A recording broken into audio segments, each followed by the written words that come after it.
వర్ధిల్లింపచేస్తాడు. ఈ రాత్రి ఆ రాత్రి నీ దగ్గరికి వచ్చి దేవుడు, వాక్యమయ్యున్న దేవుడు నీతో మాట్లాడుతున్న రాత్రి, నిన్ను చూస్తున్న రాత్రి, నీ హృదయాన్ని చూస్తున్న రాత్రి. నా ప్రియ దేవుని పిల్లారా, ఆశలే చచ్చిపోయినాయా? చదువు విషయంలో కానీ, కుటుంబ జీవితం, వ్యాపారం, నీ ప్రవర్తన, నీ ఆరోగ్యం, ఏ స్థితిలో నువ్వు ఉన్నా దేవుడు నిన్ను బ్రతికిస్తాడు.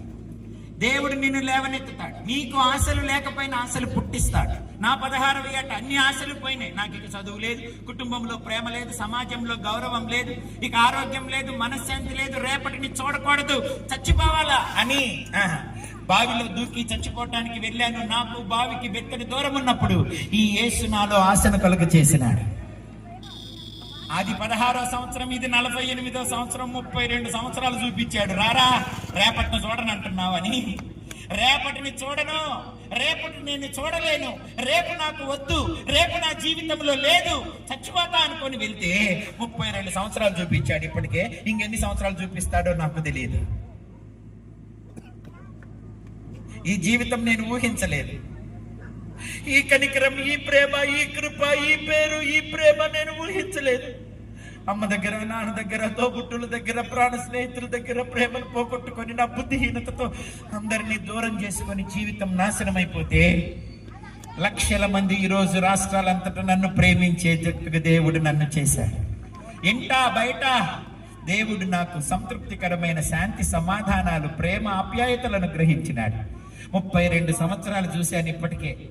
రేపు వద్దనుకున్నప్పటి నుంచే, రేపు లేదనుకున్నప్పటి నుంచి 32 సంవత్సరాలు. ఏమనుకుంటున్నావు నీ గురించి? ఎక్కడ ఇరుక్కుపోయావు? ఎక్కడ ఆగిపోయింది? ఎక్కడ కృంగిపోయావు? నువ్వు ఎక్కడ స్టక్ అయిపోయినా అక్కడి నుంచి దేవుడు నిన్ను లేవనెత్తుతాడు. అది అనారోగ్యమే అవ్వచ్చు, అవమానాలే అవ్వచ్చు, ఒంటరితనమే అవ్వచ్చు, బలహీనతలే అవ్వచ్చు. నా ప్రియ దేవుని పిల్లారా, ఎక్కడ ఉన్నా ఏ సమస్య అయినా ఒకటే పరిష్కారం: యేసును దర్శించుట. నిన్ను దర్శించిన కాలాన్ని తెలుసుకోవడం. అతన్ని అడుగుతున్నాడు, స్వస్థపడగోరుతున్నావా అని. ఏం మాట్లాడకుండా నిరుగుడ్లు వేసుకొని అట్టాగే చూస్తుంటే, ఏంట్రా దగ్గరికి వచ్చి నిలబడి ఏదైనా సహాయం చేద్దామని ఇంతసేపు చూస్తుంటే నోరు తెరిచి ఒక మాట చెప్పవో? ఏం చదువుతాడు? అన్ని చచ్చిపోయినాడు, ఆశలన్నీ చచ్చిపోయినాడు, ఏ కోరికలు లేనోడు, చావు కోసం ఎదురు చూస్తున్నాడు. నా బతికింతే నేను ఒక శాపగ్రస్తుని అనుకుంటున్నాడు. ఏమడుగుతాడు? ఏమడిగితే ఎవరి దగ్గర నుంచి వస్తుంది? అడిగి అడిగి మోగపోయింది గొంతు. ఆశించి అయిపోయినాయి, అడి ఆశలు అయిపోయినాయి అన్ని.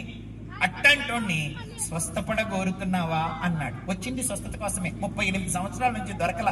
ఈయన కొత్తగా అడుగుతుంటే అవుననో కాదనో చెప్పాలి. అవునని కాదని చెప్పకుండా ఓ మాట అన్నాడు. ఏమిటో తెలుసా? అయ్యా, దేవదూత వచ్చి నీళ్ళని కదిలించినప్పుడు ఆ నీళ్ళల్లోనికి దించడానికి నాకెవ్వరూ లేరు బాబు, నాకెవ్వరు లేరు బాబు. స్వస్థత కోసమే కదా ఇక్కడికి వచ్చాను. ఎంతో మంది నా కళ్ళ ముందు స్వస్థపడి లెగిసి వెళ్ళిపోతున్నారు. ఆ వెళ్ళేవారికి నా మీద దయగలగల, వచ్చేవారికి దయగలగల, చూసేవారికి దయగలగల, ఇక నా వంటి వారికి నా మీద ఎట్లాగూ లేదనుకోండి. ఏ దయకు నోచుకోక, ఏ ప్రేమకు నోచుకోక, ఏ సహాయానికి నోచుకోక ఒంటరిగా బతుకుతున్నాను. నాకెవ్వరు లేరు బాబు. వాడికి వేదన. అందుకే ప్రభు అన్నాడు, ఎవ్వరు లేరు అనుకుంటున్నావు కాబట్టి నేనొచ్చా. ఎవరు లేరు కాబట్టి నేనొచ్చా. ఇప్పుడు ఏం చేస్తావు? లే, నీ పరిపెత్తుకొని నడు అన్నాడు. మరి దేవదూత అవసరంలా, నీళ్లు అవసరంలా. నీళ్ల కంటే దేవదూత కంటే గొప్పవాడిని నేను ఇక్కడ ఉన్నాను. చప్పట్లు కొట్టి దేవునికి స్తోత్రం చెప్పాలి. అక్కడ దేవదూత ఉన్నది, నీళ్లు కదిలించడం ఉన్నది. కోనేరు అద్భుతమైనది. ఆ కోనేటిని సృష్టించింది నేనే, ఆ దేవదూతను పంపేది నేనే, ఆ నీళ్లు ఇచ్చింది నేనే, విశ్వసించి మొదట దూకిన వాడికి స్వస్థతనిచ్చేది నేనే. అవన్నీ పక్కన పెట్టి వాటితో నీకు ఇప్పుడు జరగలేదు కాబట్టి పని. నేనే వచ్చా. లే, పరిపెత్తుకొని నడు అన్న. ఇప్పుడు దాకా బెడ్కి స్టక్ అయిపోయినాడు, బెడ్ మీద ఆధారపడినోడు.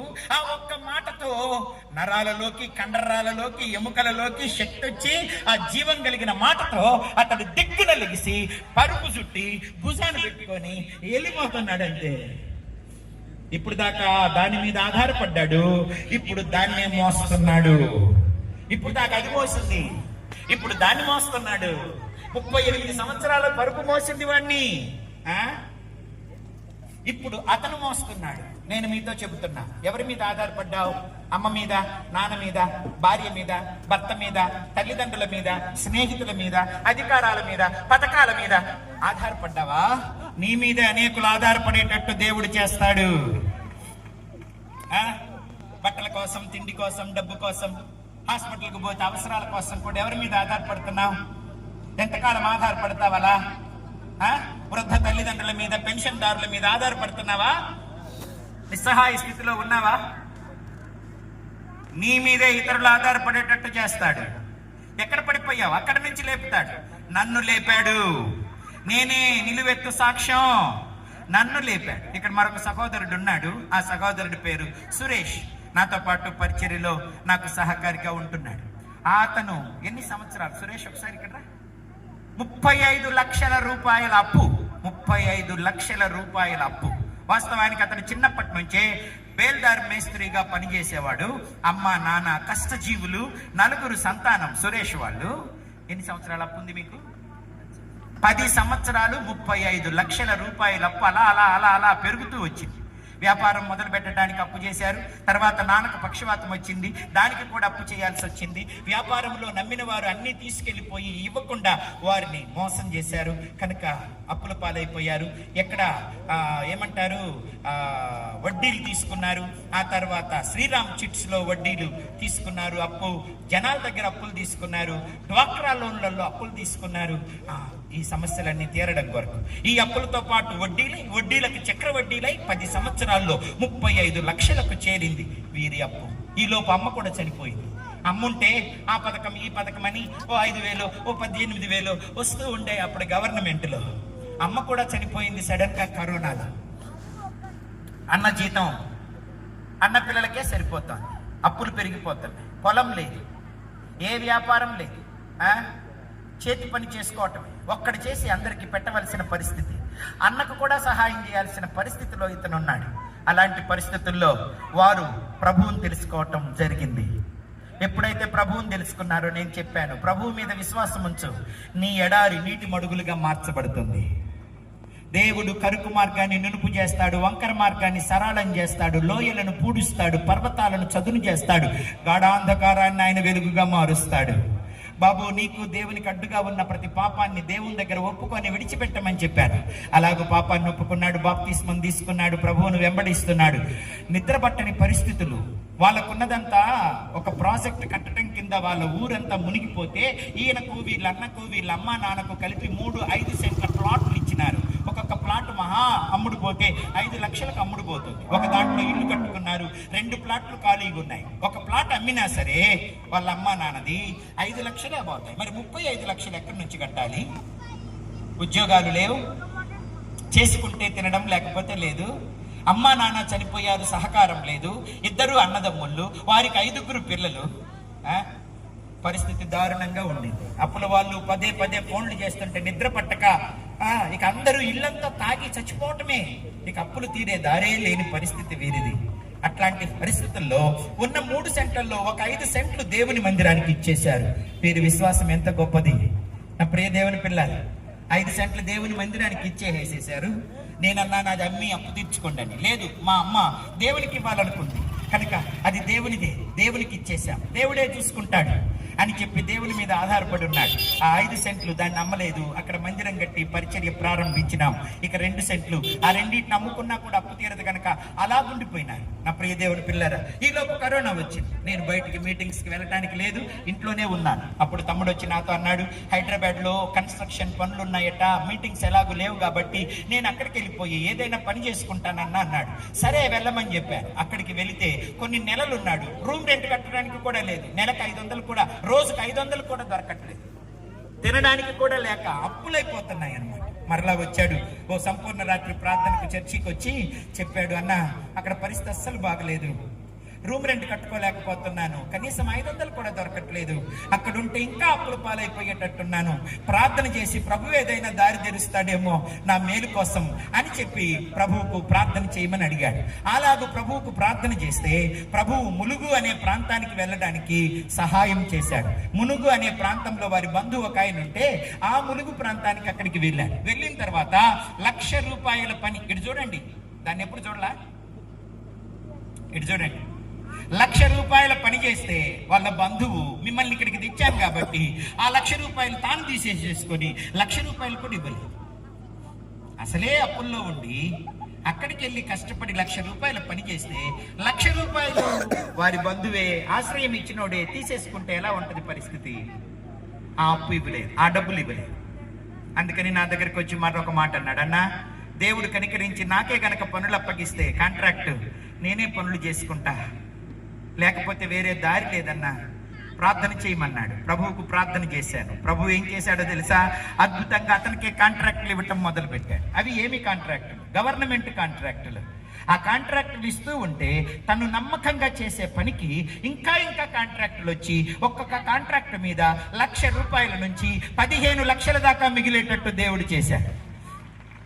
చుట్టుప్రక్కల బీహారు, ఒరిస్సా ఆ ప్రాంతాల నుండి వచ్చిన కూలీ వారందరూ కూడా ఈ మేస్త్రి సురేష్ మేస్త్రి దగ్గరికి వెళ్తే ప్రతి శనివారం మనకు డబ్బులు ఇస్తాడు, ఆపకుండా లెక్కలు కరెక్ట్గా ఇస్తాడు, దైవ భయం కలిగినోడు, ఇంకా డబ్బులు ఏమైనా మిగిలితే మనకు పంచుతున్నాడు అని అందరి మేస్త్రీల దగ్గర ఇతని దగ్గరికి రావటం మొదలు పెట్టారు. కనుక పనులు బాగా సాగుతున్నాయి. 2 సంవత్సరాలలో 35 లక్షల రూపాయల అప్పును దేవుడు తీర్చేసేసాడు. 2 సంవత్సరాలు, 10 సంవత్సరాల అప్పు. చావటం తప్ప వేరే దారి లేదు. నిద్ర పట్టని రాత్రులు, ఫోన్ వస్తే గుండెల్లో దడ, అలాగా స్ట్రక్ అయిపోయిన పరిస్థితుల్లో నుంచి దేవుడు విడిపించినాడు. ఓ రోజు అన్నాడు, భార్య బంగారం అంతా వడ్డీలకు కట్టేసేసానన్నా, నా భార్యకి ఏమైనా చేపిస్తానన్నా, వాళ్ళ అమ్మోలు పెట్టినవి అమ్మేసేసానన్నా అన్నాడు. చేపించు బాబు అన్నాను. ఆమె ఇచ్చిన దానికంటే ఎక్కువే చేపించాడు. ఓ బైక్ కొనుక్కుంటానన్నాడు. అప్పు చేసి కొనుక్కోకు, డబ్బుంటే కొనుక్కో అన్నాను. బైక్ కొన్నాడు. ఆ తర్వాత ఇంటిలో మోటార్ వేయించాడు. ఆ తర్వాత ఇళ్ళు కట్టించాడు. ఇతరులకు అప్పిచ్చే స్థితికి దేవుడు ఇప్పుడు తీసుకొచ్చాడు. చప్పట్లు కొట్టి దేవునికి స్తోత్రం చెప్పాలి. 2 సంవత్సరాలు తాను ఎవరి మీద ఆధారపడ్డాడో వాళ్ళను పోషించేటట్లు దేవుడు చేశాడు. 35 లక్షల అప్పులో 17.5 లక్ష వీళ్ళు అన్నది, 17.5 లక్ష ఈయనకి. ఇద్దరు కలిసి చేశారు, ఇద్దరూ పంచుకోవాలి కదా. 17.5 లక్షలు నువ్వు కట్టుకో అన్నాను. అన్నకి ఎవరు కడతారన్నాడు. 35 లక్షలు నేనే కడతానన్నాడు. ఎందుకురా, మీ అన్న కట్టుకుంటాడులే, నువ్వెందుకు నానా వద్దు అని చెప్పాను. అప్పుడు ఏమన్నాడు తెలుసా? అన్న అమ్మ లేరు, నాన్న లేరు, అన్న చాలా మెత్తకోడు, సంపాదన కొద్దిగా ఉంది, నేను ఇప్పుడు వదిలేస్తే ఎట్లా? దేవుడు నాకు సంపాదన ఇచ్చాడు కాబట్టి అన్న అప్పులు కూడా నేనే కడతా, అమ్మైనా నాన్నైనా తమ్ముడైనా అన్ని నేనే కదన్నా, అన్నని ఇప్పుడు వదిలిపెడితే ఎట్లాగన్నా, అందుకని అన్నకు నేను కడతానన్నాడు. ఇతని పెద్ద మనసుకు నాకు చాలా సంతోషం అనిపించింది. వాళ్ళ అన్న కూడా నాకు మంచి మిత్రుడు, మేమిద్దరం ఎంఈడి క్లాస్మేట్స్. నా ప్రియ దేవుని పిల్లారా, వాళ్ళన్న అప్పులన్నీ తీర్చాడు. ఇప్పుడు గొప్ప విశ్రాంతి, గొప్ప ధైర్యం. ఇప్పుడు ధైర్యం కదా వీధుల్లో తిరుగుతున్నాడు. అప్పిచ్చిన వాళ్ళు ఎదురుగున్నారు కానీ వీళ్ళు ఎప్పటికీ తీర్చలేరు అనుకున్నారు. కానీ ఇప్పుడు వారందరి బంధకాల నుంచి దేవుడు విడిపించాడు. నా ప్రియ దేవుని పిల్లరా, ఇతరులకు అప్పిచ్చే స్థితికి దేవుడు తీసుకొచ్చాడు. ఇంకా అక్కడ ఉంటే పిల్లల్ని బాగా చదివించుకొని కోట్లు లక్షలు సంపాదించవచ్చు ఈ బాబు. కానీ ఓ మాట అన్నాడు, పిల్లల్ని గవర్నమెంట్ స్కూల్కి పంపిస్తా, కట్టిన ఇంట్లో ఉంటా, కారం మెతుకులు తిన్నా మమ్మల్ని ఎవరు అడగరు, ప్రజలందరినీ ప్రేమించి నాలాగా ఓడిపోయిన వాళ్ళని, నిరాశలో ఉన్న వారిని, ఏ సహాయం లేని వారిని దేవుని వాక్యం చెప్పి బలపరిచి నీతిలోకి నడిపించి పరిశుద్ధతలోనికి నడిపించి ప్రార్థన విశ్వాసాలు నేర్పించి వాళ్ళ బ్రతుకులను కట్టే పనిలో రాత్రి పగలు అలుపెరగకుండా తిరుగుతున్నావు కదా, నీతో నేను కూడా వస్తానన్నా. నువ్వు కారం తింటే కారం పెట్టు, పలావ్ తింటే పలావ్ పెట్టు, నా ఇంట్లో నేను ఉంటానన్నా, నీతో కలిసి ఈ గొప్ప పరిచర్యలో నీకు సహకారిగా ఉంటానన్నాడు. ఎన్నో ఆర్థిక వనరులున్నా వదిలేశాడు. అప్పులు తీరితే చాలనుకున్నా, ఇంకంతకు మించి నాకేం అవసరంలా, ఇప్పుడు ప్రశాంతంగా ఉన్నా, నీతో పాటు ప్రభు వాక్యాన్ని పంచడంలో ఒక సాధనంగా ఉపయోగపడతానన్నాడు. గట్టిగా చప్పట్లు కొట్టి దేవునికి స్తోత్రం చెప్పండి. నా ప్రియ దేవుని పిల్లరా, ఎక్కడ ఇరుక్కుపోయావు? ఎక్కడ స్టక్ అయిపోయావు? ఎక్కడ ఆగిపోయింది నీ అభివృద్ధి? ఈ బతుకి గింతే అనుకుంటున్నావా? దీనికి ఇక విడుదల లేదనుకుంటున్నావా?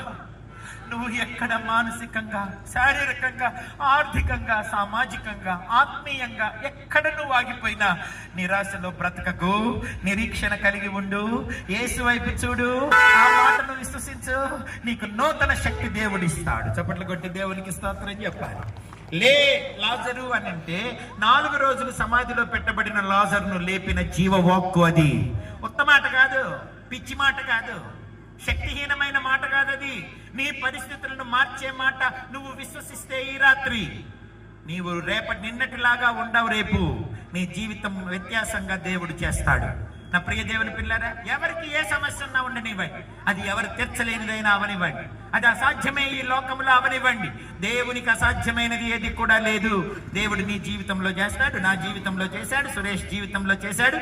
అట్లాంటి సాక్ష్యాలు నా దగ్గర ఇన్నున్నాయి ఈ 32 సంవత్సరాలు. నా ప్రియ దేవుని పిల్లరా, నీవు కూడా ఒక సాక్షిగా మారుదువుగాక. గట్టిగా స్తోత్రం చెప్పండి దేవునికి. దేవుణ్ణి దర్శించి కాలం, దేవుడు నిన్ను దర్శించిన కాలం నువ్వు తెలుసుకోవాలి. లెక్సాడు చాప బడ్డు భుజం మీద పెట్టుకున్నాడు, వెళ్తున్నాడు. నా ప్రియ దేవుని పిల్లరా, కనీసం స్వస్థపరిచిన వెనక్కి తిరిగి ఏంటని అడగద్దండి. ఎవరువయ్యా నువ్వు, ఇంత అద్భుతం చేశావు, ఎక్కడి నుంచి వచ్చావు, నా గురించి నీకు ఎవరు చెప్పారు, నీ పేరేం పేరు అని అడగొద్దండి. పనికి మళ్ళోడు స్వస్థపడ్డాడు సరే, చాప బెడ్డంతా చుట్టుకొని భుజం మీద పెట్టుకొని వెళ్ళిపోవటమేనా? బెడ్ అక్కడ పడేసేసి వచ్చి కాళ్ళు పట్టుకొని ఎవరయ్యా నువ్వు, ఎక్కడి నుంచి వచ్చావు బాబు, ఏంటి అసలు నువ్వు, ఏంటి శక్తి, ఈ నీళ్ళతో దేవదూతలతో పని లేకుండా ఒక మాటతో ఇంత అద్భుతం చేశావు, ఎవరు నువ్వు అని అడగద్దండి. ఎవడైనా అడగకుండా ఉంటాడు అసలు? మీరుంటారంటగా. మీరే యేసు ప్రభు స్థానంలో ఉండి, నేనే ఆ స్థానంలో ఉండి స్వస్థపడ్డాక 38 సంవత్సరాల తర్వాత బెడ్ ఎత్తుకొని అడగకుండా వెళ్ళిపోతుంటే ఏమంటారు? కుక్క, మరి కుక్క, కృతజ్ఞత లేని కుక్క, కనీసం దండమన్న పెట్టవేరా? ఇంత మేలు చేస్తే నేను ఎవరు అడగవేంటిరా, కృతజ్ఞతలు కూడా చెప్పకుండా వెళ్ళిపోతావేంటిరా పనికి మళ్ళీ కుక్క. ఇంత కృతజ్ఞత లేని ఉన్నారు. నేను స్వస్థపరిచింది మళ్ళీ పడరా నువ్వు అక్కడే, మళ్ళా బడు అని అంటే మళ్ళీ బెడ్ వేసుకొని బెడ్తో పాటు పడేవాడు. ఈసారి బెడ్ కూడా లేకుండా పడేవాడు. ఈసారి పడితే బెడ్ వచ్చి మీద పడేది. అంతే కదా. సంవత్సరంలో అంగుళం కథలు లేనోడండి వాడు ఇప్పుడు బెడ్ మోసుకొని వెళ్తా ఉంటే, కృతజ్ఞత లేకపోతే, వెనక్కి తిరిగి థ్యాంక్స్ చెప్పకపోతే, ఎవరైనా కనుక్కోకపోతే పడరా మళ్ళీ ఇక్కడ అని అంటే వాడు పడి వాడి మీద బెడ్ పడి ఉండాలి. కానీ యేసయ్య అలా అనలేదు. కన్నుల పండుగగా కడుపు నిండి చూస్తున్నాడు అతడు వెళ్ళిపోతుంటే. బాబు, థ్యాంక్స్ చెప్పకపోయినా పర్వాలా, నేనెవరో తెలుసుకోకపోయినా పర్వాలా, నువ్వు బాగుపడితే నాకు అంతే చాలు, నువ్వు బాగా నడిస్తే అంతే చాలు. ఏ ఇంటికి దూరం అయ్యావో, ఏ సమాజానికి దూరం అయ్యావో, ఏ పండుగలకు, ఏ బంధువులకు, స్నేహితులకు దూరం అయ్యావో, ఏ సంతోషాలకు దూరం అయ్యావో, అక్కడికి నువ్వు మరలా వెళ్ళిపోతే నాకు అంతే చాలు. I don't want anything from you. Yesu ఎలాంటి వాడో చెప్పనా? స్వార్థము లేని ప్రేమ యేసు ప్రేమ, స్వప్రయోజనం ఆశించని ప్రేమ యేసు ప్రేమ, బదులు ఆశించనిది యేసు ప్రేమ. నువ్వేమిస్తావండి? నేనేమిస్తామండి దేవునికి? భూమి నాది, ఆకాశం నాది, వెండి నాది, బంగారం నాది, లోకం నాది, దాని పరిపూర్ణత నాది, 1000 కొండల మీద పశువులు నావి, వాటి మీద మొలిసే గడ్డంతా నాది, పొలంలో ఉన్న పశువాదులన్నీ నా వశం. ఏమిస్తారు మీరు నాకు? ఆకలి కొంటే అన్నం పెడతారా? బట్టలు ఇస్తారా? ఇల్లు కడతారా? నన్నేమన్నా పల్లకిల్లో మోస్తారా? మీ సహాయం నాకు అవసరం లేదు, నేను మీకు సహాయం చేయటానికి వచ్చాను. చప్పట్లు కొట్టి దేవునికి స్తోత్రం చెప్పాలా? మరి మనం ఇచ్చే సందాలు, ఇట్లాంటి మీటింగుల్లో ఇచ్చే కానుకలు దేనికోసం? ఇట్లాంటి బలమైన దేవుని వాక్యం, మేలు చేసే దేవుని వాక్యం ప్రజలకు ప్రకటించడం కొరకే.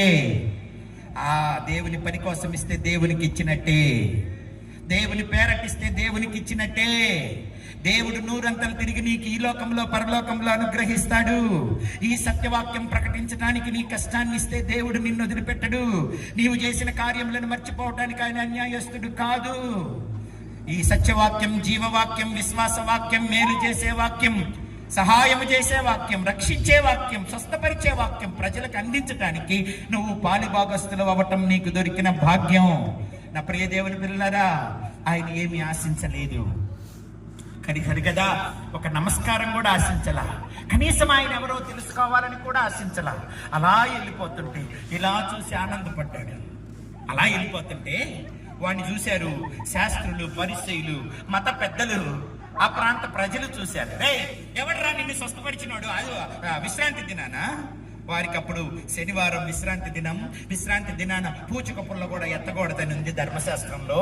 విశ్రాంతి తీసుకోవాలి అందరూ అని దేవుడు ఆజ్ఞ ఇచ్చాడు.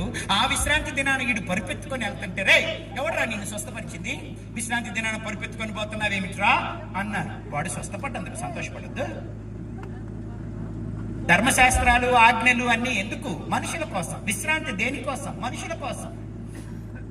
విశ్రాంతి లేకపోతే పని చేసి అరిగిపోతారని ముందే దేవుడు 6 రోజులు పనిచేసి 7వ రోజు విశ్రాంతి తీసుకోండి, ఆ విశ్రాంతి రోజున 2 గంటలు నాకు ఇవ్వండి, నన్ను స్తుతించండి, నా మాట వినండి, నా ఆజ్ఞలు నేర్చుకోండి, నా పద్ధతులు పాటించండి, అప్పుడు మీరు మీ పిల్లలు 100 ఫలిస్తారు అని చెప్పారు.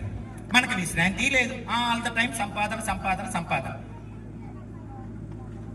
అలు పెరగకుండా పని చేస్తుంటారు, రాత్రి పగలు పని చేస్తుంటారు, రెస్ట్ లేకుండా తొందరగా పోతున్నారు. చదువు కూడా విశ్రాంతి లేకుండా చదవకూడదు, పని వ్యాపారం కూడా విశ్రాంతి లేకుండా చేయకూడదు. విశ్రాంతి చాలా అవసరం. నీ ఆత్మకు శరీరానికి విశ్రాంతి అవసరం.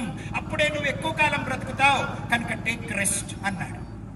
అంతేగాని స్వస్థపడకూడదు, వాక్యం చెప్పకూడదు, ప్రార్థనకు పోకూడదు, ప్రభువుని స్తుతించకూడదు అని కాదు. తిని పండుకోండి అని కాదు. Take rest. Mental rest, physical rest అవసరం. నీ జీవితం చక్కగా కొనసాగాలి అని అంటే. అందుకని అస్తమానం యంత్రాల్లాగా పని చేయబాకండి. 6 రోజులు పని చేసి 7వ రోజు రెస్ట్ తీసుకోండి. 2 గంటలు దేవుడితో గడపండి. చప్పట్లు కొట్టి దేవునికి స్తోత్రం చెప్పండి. అప్పుడు 60 సంవత్సరాలు బతికేవారు 80 సంవత్సరాలు బతుకుతారు. 80 బ్రతికేవారు 100 బతుకుతారు. రెస్ట్ లేకుండా అయిపోయింది జనాలకి. ఇప్పుడు రెస్ట్ ఈజ్ మోర్ ఇంపార్టెంట్. సరే, వీడొచ్చి అంటాడు, విశ్రాంతి దినాన ఎవడు రా నిన్ను స్వస్థపరిచాడంటే వాడు ఒక చిత్రమైన సమాధానం చెప్పాడు. నన్ను స్వస్థపరిచిన వాడు ఎవడో నాకు తెలియదు. ఏం మనిషిరా, నిన్ను స్వస్థపరిచింది ఎవరో నీకు తెలియదా? అవును, నాకు తెలియదు. ఇప్పుడు వెళ్ళి చూద్దామంటే లేడు. వరే స్వస్థపరిచిన సంబరంలో నన్ను ఒకటి స్వస్థపరిచాడు, అది కూడా మర్చిపోయా. పరిపెత్తుకొని పరిగెడుతున్నాను అంతే. భలే గుర్తు చేశారని వెనక్కి చూడపోతే ఆయన లేడు. ఆయన తప్పించుకొని వెళ్ళిపోయినాడు. ఎందుకు? ఆయనకు పొగడతలు ఇష్టం లేదు, ఆయనకు మెప్పులు ఇష్టం లేదు. నా ప్రియ దేవుని పిల్లరా, దేవుడు పొగడతలు కోరుకోడు, నీ మేలే కోరుకుంటాడు, నీ స్వస్థతే కోరుకుంటాడు. నువ్వు ఆనందంగా, సంతోషంగా, ఆరోగ్యంగా కొనసాగితే అంతే చాలు ప్రభుకి. నువ్వు వేరైపోయిన పరిస్థితుల నుంచి, క్షేమకరమైన స్థితి నుంచి మరలా తిరిగి అక్కడికి వెళ్తే చాలు ప్రభుకి. అంతేగాని ఆయనకి ఏం అవసరం లేదు. వాళ్ళు చూసి అన్నారు, విశ్రాంతి దినాన్ని ఎవడు రా నిన్ను బాగు చేసింది? బాగు చేసినందుకు సంతోషపడాలా, ఎవరా అని చూడాలా, ఎదుగులాడాలా, దండం పెట్టాలా, సాగిలపడాలా. ఎవడరా నిన్ను బాగు చేసింది? బాగు చేయటం నీకు ఇష్టం లేదా? బాగుపడటం ఇష్టం లేదా? ఆడు బాగుపడటం ఇష్టం లేదా? ఈయన బాగు చేయటం నీకు ఇష్టం లేదా? కొంతమందికి బాగుపడటం ఇష్టం లేదు. పేరుకు పెద్దలు ఉంటారు, పేరుకు పెద్దలే, కానీ కుటుంబాలు, జీవితాలు బాగుపడటం ఇష్టం ఉండదు. ఒకడు విగ్రహారాధన వదిలిపెట్టి సత్యంలోకి వస్తే, ఒకడు అబద్ధాలను వదిలిపెట్టి సత్యంలోకి వస్తే, తాగుడు వదిలిపెట్టి, వ్యభిచారం వదిలిపెట్టి, రౌడీయిజం వదిలిపెట్టి, అన్యాయాలు, అక్రమాలు వదిలిపెట్టి, మూర్ఖత్వాన్ని వదిలిపెట్టి, మారు మనసు పొంది ప్రభు సన్నిధికి వస్తే ఎవడు రా నిన్ను బాగు చేసింది అంటారు. మరి ఏం చేయాలా? అక్కడే ఉండి నాశనం అవ్వాలా? నీవు సహాయం చేయక, సహాయం చేసేవాడిని సహాయం చేయనీయక, వాడి పరిస్థితుల్లో మార్పు నీవు ఆశించక, ఆ మార్పు తీసుకొచ్చినోని కూడా అభిమానించక ఏం చేద్దామని? సమాజం అంతా కుళ్ళిపోవాలా? పాపంలో, శాపంలో, మత్తు పదార్థాలలో, వ్యభిచారంలో, జారత్వంలో, రౌడీయిజంలో, దొంగతనాలలో, మూర్ఖత్వంలో, అసత్యంలో, అబద్ధాలలో కునారిగిపోవాలనా? బాగుపడిన వాళ్ళను అభిమానించరా? బాగు చేసిన వారిని అభిమానించరా? అభిమానించేవారు గ్రామంలో ఉంటే ఎంత బాగుంటుంది. ఇట్టి వారిని అభిమానించేవారు బాగుంటే ఎంత బాగుంటుంది. ఏమిట్రా ఆ పరుపు వదిలేసుకొని వచ్చేసావు? ఏమిట్రా మంటపం వదిలేసి వచ్చావు? ఏమిట్రా రోగం పోగొట్టుకున్నావు? ఏమిట్రా ఆ నిస్సహాయ స్థితి, నిరాశను వదిలిపెట్టి వచ్చావు అనేవాళ్ళు ఉంటే ఎంత దారుణంగా ఉంటుంది. ఈరోజు లోకం అంతా అట్లాంటి పెద్దలు తయారైపోయినా. బాగుపడితే చూడలేవా? కుటుంబం మారితే చూడలేవా? సత్యాన్ని అనుసరిస్తే చూడలేవా? ఆరోగ్యంగా, పద్ధతిగా, మంచిగా ఉండి తల్లిదండ్రులను చూసుకుంటా, భార్య పిల్లల్ని చూసుకుంటా బాగా బతుకుతుంటే చూడలేకపోతున్నావా? మార్చిన ప్రభువుని, మారిన వ్యక్తిని అభినందించి, అభిమానించి గొప్ప చేయలేకపోతున్నారా? ఎవడరా నిన్ను బాగు చేసినాడు? వాడు చెప్పిన సమాధానం తేల కూడా పొరబోయింటుంది అనుకోండి. నన్ను స్వస్థపరిచినోడు ఎవడో నాకు తెలియదు. కొంతమంది ఆయన ద్వారా స్వస్థత అనుభవిస్తారు, జీవం అనుభవిస్తారు, ప్రాణం అనుభవిస్తారు, అవయవాల అంతరింద్రియాలు అనుభవిస్తారు. ఆయన ఎవరో తెలియదు. ఇప్పుడు చాలా మందికి చాలా మంది కోటీశ్వరులు ఉన్నారు, విద్యావంతులు ఉన్నారు, అధికారులు ఉన్నారు. ఆయన ఎవరో తెలియదు. నీకు ఊపిరిని, జీవాన్ని, ప్రాణాన్ని ఇచ్చేవాడెవడో తెలియలా. నిన్ను తల్లి గర్భంలో తన చేతులతో రూపించిన వాడెవడో తెలియలా. తన దూతలకు ఆజ్ఞాపించి రాత్రనక పగలనక కనుగుడ్డును కనురెప్ప కాపాడినట్టు నిన్ను కాపాడిన వాడెవడో నీకు అర్థం కాలా. ఈడు అర్థం చేసుకున్నట్టు మనం కూడా అర్థం చేసుకోకుండా ఉన్నాం. వాడికి మనకు పెద్ద తేడా లేదని నా ఉద్దేశం. నా ప్రియ దేవుని పిల్లరా, ఆయన ఎవరో తెలుసుకోవా? ఆ ప్రేమ గలవాడు ఎవడో తెలుసుకోవా? కొన్నిసార్లు పిల్లలు తిని కడుపు నిండా పడుకొని నిద్రపోతుంటే కిందున్న మాడు చెక్కలు కూడా లేకపోయినా నీళ్లు తాగి తల్లిదండ్రులు హ్యాపీగా పడుకుంటారు. ఎందుకో తెలుసా? నా పాప, నా బాబు కడుపు నిండా తిని పడుకున్నారు, నాకంతే చాలని. నీ సంతృప్తి అమ్మకు కడుపు నింపుతుంది. నీ సంతృప్తి అమ్మకు కడుపు నింపుతుంది. నువ్వు కంటి నిండా ప్రశాంతంగా నిద్రపోతే వాళ్ళు పచ్చి మంచి నీళ్లు తాగి నిద్రపోతారు. అంతకంటే ప్రేమ గలవాడు ప్రభు అయిన యేసు. నువ్వు ప్రశాంతంగా ఇంట్లో ఉంటే, నెమ్మదిగా ఆరోగ్యంగా ఉంటే, నువ్వు నీ పిల్లలు సుఖంగా క్షేమంగా ఉంటే దేవునికి అంతే చాలు. అదే ఆయనకి సంతృప్తి. నీ క్షేమంలో ఆయన ఆనందిస్తాడు. యెరూషలేము క్షేమాన్ని బట్టి, తన భక్తుల క్షేమాన్ని బట్టి దేవుడు ఆనందించువాడు. నువ్వు క్షేమంగా ఉంటే దేవునికి సంతోషం. నా ప్రియ దేవుని పిల్లలు, అలాగ అతడు వెళ్ళిపోయినాడు, దేవుడు కూడా వెళ్ళిపోయాడు. ఆ తర్వాత అతను దేవాలయంలో కనపడ్డాడు. యేసు ఎవరో కనుక్కోవాలి అన్న దాంట్లో రెండు ఉద్దేశాలు ఉన్నాయి. ఒకటేంటంటే, అట్లాంటి అద్భుతాలు చేసే ఆశ్చర్యకరుడు మనకు రాజు అయితే బాగుంటుంది అని వాళ్ళ ఉద్దేశం. అట్లాంటి అద్భుతాలు చేసే ఆశ్చర్యకరుడు మనకు రాజు అయితే బాగుంటుందని. రోమీయుల చేత పరిపాలించబడుతున్నారు యూదులప్పుడు. అందుకనే ఈ 5 రొట్టెలు 2 చేపలు 5,000 మందికి పంచినప్పుడు యేసును రాజుగా చేయాలనుకున్నారు. సముద్రాన్ని అణచినప్పుడు కూడా ఆయన రాజుగా చేయాలనుకున్నారు. ఆ వేల దయ్యాలను వెళ్ళగొట్టినప్పుడు, మృతులను బ్రతికించినప్పుడు ఆయన రాజుగా చేయాలనుకున్నారు. నా ప్రియ దేవుని పిల్లలు, ఆయన మాత్రం ప్రతిసారి నిరాకరించాడు. ఆయన ఈ లోకానికి రాజుగా ఉండటానికి రాలేదు. ఒక్క యూదులకే రాజుగా ఉండటానికి రాలేదు. ఆయన సర్వలోకాన్ని పరిపాలించటానికి వచ్చిన వాడు. ఆయన రాజులకు రాజు, ప్రభువులకు ప్రభువు. వీరి యొక్క ఆశలో స్వార్థం ఉన్నది, యేసు ఆశలో స్వార్థము లేదు. యూదులను రోమీయులు పరిపాలిస్తున్నారు ఇనప దండంలాగా. అందుకని ఇట్లాంటి ఒక అద్భుతకారుడు మనకు రాజుగా ఉంటే ఆ శత్రువులను తరిమికొట్టి మనల్ని బాగా పరిపాలిస్తాడు అని వారు అనుకున్నారు. కానీ యూదులెంతో, రోమీయులు కూడా దేవునికి అంతే. రోమీయులెంతో, కల్దీయులు అంతే. కల్దీయులెంతో, అశూరియులు అంతే. ఈ ప్రపంచంలో ఉన్న అన్ని రాజ్యాలు దేవునివే, సింహాసనాలు దేవునివే, అధికారాలు, ప్రభుత్వాలు దేవునివే. కాకపోతే అబ్రహాముకి ఇచ్చిన వాగ్దానాన్ని బట్టి, ఆ తర్వాత ఇస్సాకు, యాకోబులకు ఇచ్చిన వాగ్దానాన్ని బట్టి, దేవుని హృదయానుసారుడైన దావీదుకి ఇచ్చిన వాగ్దానాన్ని బట్టి ఆ వంశంలో రక్షకుడు ఉదయిస్తాడు అని చెప్పాడు గనక దేవుడు అక్కడ పుట్టించాడు. గాని ఆయన అక్కడి వాడు కాదు, వారికే సొంతం కాదు. ఆయన సర్వలోక సృష్టికర్త. లోక పాపములను మోసుకొని పోవటానికి వచ్చిన దేవుని గొర్రెపిల్ల. నిత్య రాజ్యాన్ని, నీతి రాజ్యాన్ని, శాంతి రాజ్యాన్ని స్థాపించబోయే రాజులకు రాజు, ప్రభువులకు ప్రభువు, ప్రపంచ చక్రవర్తి. పరలోకం, భూలోకం, పాతాళం సమస్తాన్ని ఏలేవాడు. ఇంత దానికి రాజుగా ఉండమంటే మన ఆంధ్ర రాష్ట్రం అంత ఉండదు, వాళ్ళ దేశం అంతా కలిపి ఇప్పుడు ఏమంటారు? ఇస్రాయేల్ దేశం మన ఆంధ్ర రాష్ట్రం కంటే చిన్నది. ఆ ఒక్కదానికేనా? మీకే సొంతమా? కాదు. ఆయన సర్వలోకానికి శాంతికరమై ఉన్నాడు, విమోచన అయి ఉన్నాడు, రక్షణ అయి ఉన్నాడు, సహాయకుడై ఉన్నాడు, సృష్టికర్త అయి ఉన్నాడు. అందుకే ఆ రాజ్యానికి చేద్దాం అనుకుంటున్నారు. వాళ్ళకి శత్రువులు ఎవరో, వాళ్ళని యేసయ్య కూడా శత్రువులుగా చూడాలనుకుంటున్నారు. అసలు ఆ శత్రుత్వంలోనికి నువ్వెందుకు వెళ్ళావు? రోమీయులు వచ్చి నిన్ను పాలించేటట్టుగా ఎందుకు వచ్చింది పరిస్థితి? ఎందుకు పరాయి రాజుల కిందకు పోయారు మీరు? అసలు మీ స్వాతంత్ర్యం బానిసత్వంగా ఎందుకు మారింది? యూదులు రోమీయులను శత్రువులుగా చూస్తున్నారు, కానీ వాస్తవానికి అసలు శత్రువు వేరు. యూదులను ఎలా సృష్టించి, ప్రేమించి, పోషించాడో, రాజ్యంగా ఏర్పాటు చేశాడో, రోమీయులను కూడా ఆయన అలాగే చేశాడు. నా ప్రియ దేవుని పిల్లరా, శారీరకంగా వీరు శత్రువులని చూస్తున్నారు, కానీ దేవుడు పోరాడే శత్రువు వేరు. ఆ శత్రువు ఎవరో చెప్పనా?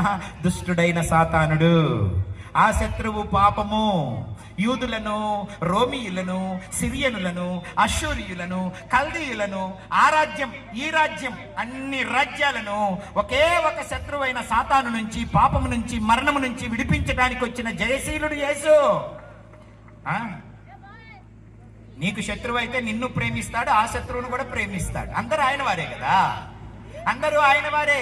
అసలు ముందు ఈ శత్రుత్వం, ఈ బానిసత్వం, ఈ దోపిడి, ఈ దుర్మార్గం, ఈ నరహత్య, ఇవన్నీ అసలు శత్రువులు. శత్రువుకి మీకు డెఫినేషన్ చెప్పాలి. మన ధన మాన ప్రాణాలను దోచుకునేవే మన శత్రువులు. మన ధన మాన ప్రాణాలను దోచుకునేవే మన శత్రువులు.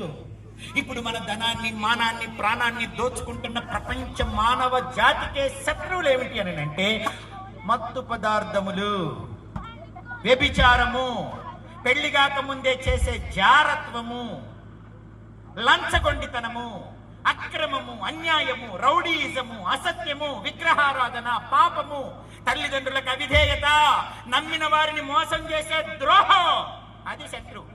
అది నిన్ను నాశనం చేసేది. ఈరోజు కుటుంబాలను, దేశాలను నాశనం చేసేది ఈ లంచగొండితనాలు, అక్రమాలు, అక్రమ సంపాదన, ప్రేమహీనత, భక్తిహీనత, సత్యాన్ని వదిలిపెట్టి తిరగడం, అసత్యాన్ని నమ్మడం, దాన్ని భుజానికి వేసుకొని ఎదుటి మనుషుల్ని చంపడం, మతం పేరట, కులం పేరట, ప్రాంతం పేరట, సంస్కృతుల పేరట అన్నదమ్ముళ్ళుగా మెలగాల్సిన వారు ఒకరినొకరు చంపుకొని, కాల్చుకొని, తగలబెట్టుకొని, దోచుకొని దుర్మార్గాలు చేయటం, ఈ లక్షణాలు శత్రువులు. ఎంతమంది కుటుంబాలు త్రాగుడుతో భగ్నమైపోయినాయి, ఎన్ని కుటుంబాలు వ్యభిచారంతో విడిపోయినాయి, ఎంతమంది అనుమానాలతో చంపుకున్నారు. ఈ మధ్య ఒకడు ఎవరో ఏమో పేరు గురుమూర్తి అట, ఎక్కడో సైన్యంలో పనిచేసి వచ్చాడట, మీర్పేటకు సంబంధించినోడట, హైదరాబాద్ ప్రాంతంలో. భార్య మీద అనుమానం కలిగిందట, అత్తగారిల్లు ఒంగోలట, అందుకని ఇద్దరిని అత్తగారింటికి పంపించి పిల్లలిద్దరిని ఆమెను ముక్కలు ముక్కలు ముక్కలు ముక్కలు నరికి చంపి, ఆ ముక్కలన్నీ కుక్కర్లో వేసి ఉడకబెట్టి, వాటన్నిటిని మిక్సీలో వేసి మిక్సీ చేసి, అవన్నీ లెట్టిన్లో పోసేసి, ఎముకలు మాత్రం వేరు చేసి, ఆ ఎముకలను పౌడర్ చేసి, పౌడర్ తీసుకెళ్లి చెరువులో కలిపాడట. సాక్ష్యాధారాలు లేకుండా చేద్దాం. ఇంత ఎట్లా చేసావురా? చేశా. పగ. ఎవరి మీద పగ? భార్య మీదనా? అనుమానమా? అనుమానం అయితే వదిలేకపోయావా? వాళ్ళ అమ్మాల దగ్గర పడేయకపోయావా? నిన్నెవడు ఎరుకోమన్నాడు? మనిషిని చంపే హక్కు నీకు ఎక్కడిది? అంత కోపమా? చంపి నువ్వు ఇప్పుడేమన్నా బాగున్నావా? పిల్లల్ని ముక్కుపచ్చలాడడం తల్లి లేకుండా చేసావు కదా. నువ్వు నరహంతకుడిగా, కిరాతకుడిగా ఈ ప్రపంచ చరిత్రలో మిగిలిపోయినావు కదా. కోర్టులు ఊరుకుంటాయా? ఇంత పాశవికంగా చేయటం మేము ఎక్కడా చూడలేదని ఎస్పీ చెప్పాడే, తెలంగాణ ఎస్పీ. కుర్రాడు అందంగా ఉన్నాడు, చాలా తెలివిగా ఉన్నాడు, వాడిని చూస్తే అట్లా అనిపించట్లేదు. నిజంగానే చాలా అందంగా ఉన్నాడు, చాలా మంచి యవనుడు. పిల్లలు గుర్తు రాలేదా? భార్యను చంపే హక్కు నీకెక్కడిది? అనుమానమే పెనుభూతమే పెద్ద రోగమని నీకు చేత కాకపోతే వదిలే, నీకు ఇష్టం లేకపోతే అల్లమ్మల దగ్గరికి పంపించే, విడాకులు తీసుకో, వేరే పెళ్లి చేసుకో. ఎవడొద్దన్నాడు నిన్ను? అంత కిరాతకంగా చంపుతారా? చంపి వాళ్ళ అమ్మోళ్ళకి చెప్పాడట, ఎవడితో పోయిందో కనపడతలేదు 3 రోజుల నుంచి. వాళ్ళు వచ్చారు, చూశారు, పోలీస్ కేసు పెట్టారు. నేనేం తక్కువ తిన్నానా? వీడు కూడా వెళ్ళి పోలీస్ కేసు పెట్టాడు, నా భార్య కనపడట్లేదని. పోలీసు వాళ్ళు ఊరుకుంటారా? వాళ్ళేం తక్కువ తిన్నారా?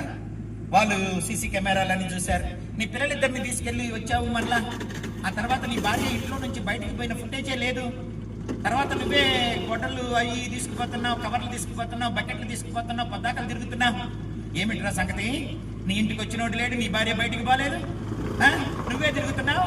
ఏమిటి చెప్పమని తీసుకెళ్లి 4 గంటలు ఇస్తే పోలీసు వాళ్ళు, ఆ మిలిటరీ వాడిని అసలు సంగతి అంతా చెప్పేశాడు. నేనే చంపా. ఎందుకు చంపావు? అనుమానంతో చంపా. ఇంత దారుణం కదా? అవును. ఇప్పుడు ఆడెక్కడున్నాడు? జైలుకి వెళ్ళిపోయినాడు. ఉరిశిక్ష కోసం డిమాండ్ చేస్తున్నారు తల్లిదండ్రులు. రేపు మాపో ఉరిశిక్ష కనికరిస్తే యావజ్జీవ కారాగార శిక్ష. ఇల్లేది? ఇప్పుడు దాంపత్యమేది? ఇప్పుడు పిల్లలేది? వాడి బతుకును నాశనం చేసింది ఎవరు? పక్కింటోళ్ళ, అత్త మామ, అమ్మ నాన్న, పోలీసుల, చట్టాల, గవర్నమెంట్ కాదు. వాడిలో ఉన్న క్రూరత్వం, వాడిలో ఉన్న నరహత్య, వాడిలో ఉన్న అనుమానం. నీ బ్రతుకును నాశనం చేసేదేమిటి?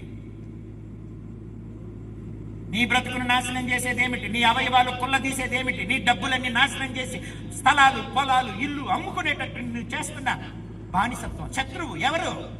మత్తు పదార్థాలా? వ్యభిచారమా?